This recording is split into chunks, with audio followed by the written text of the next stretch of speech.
इसी तरह वितर की नमाज कैसे पढ़े, वितर की नमाज के ताल्लुक से भी बहुत सारे सवालात आते हैं। जैसा कि अब्दुल्लाह इब्न उमर रज़ियल्लाहु ताला अन्हु का मामूल ये था, वितर के 2 रकात के बाद सलाम फेरते, फिर 1 रकात पढ़ते, सही बुखारी की रिवायत के मुताबिक।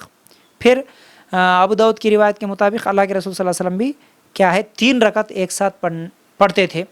तो बहरहाल ये सहाबा अल्लाह के रसूल सल्लल्लाहु अलैहि वसल्लम के तरीक़े पर जो अमल करते थे वो यही तरीक़ा है। वितर की 3 रकातें, पहले 2 रकात पढ़ के सलाम फेर दे, फिर 1 रकात पढ़े, ये भी सही तरीक़ा है। फिर इसी तरह 3 रकात या 5 रकात या 7 रकात, इस तरह भी बग़ैर सलाम फेरे, बग़ैर अत्तहियात में बैठे के एक साथ भी आप वितर की नमाज़ पढ़ सकते हैं।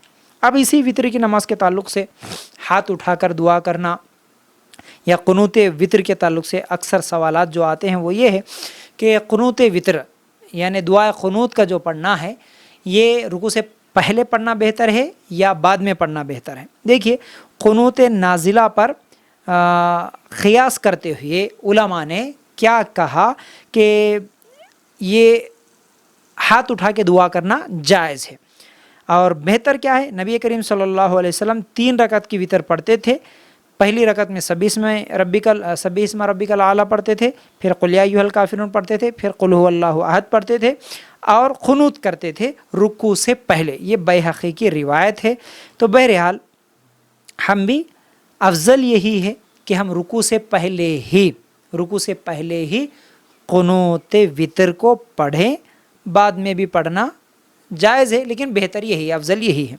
और वितर के बाद जैसे वितर की नमाज़ हो गई, सलाम फेर दिया, अक्सर लोग क्या करते हैं तरावी में भी और वितर में भी जैसे ही सलाम फेरे, अब सबको आदत हो गई अल्लाहु अकबर बोल के अस्तगफिरुल्लाह जो पढ़ते हैं, ये सिर्फ फ़र्ज़ नमाज के बाद पढ़ने का है, फ़र्ज़ नमाज के बाद, हर नमाज के बाद नहीं। तो वितर के बाद पढ़ना क्या है, नसाई की हदीस के मुताबिक जो साबित है वो है सुबहानल मलिकिल कुद्दूस 3 मरतबा ये पढ़ना है वितर की नमाज के बाद। ठीक है। फिर इसी तरह एक और सवाल जो कि वितर के बाद नमाज पढ़ना या नहीं पढ़ना, इसके ताल्लुक़ से भी बहुत ज़्यादा सवालात आते हैं।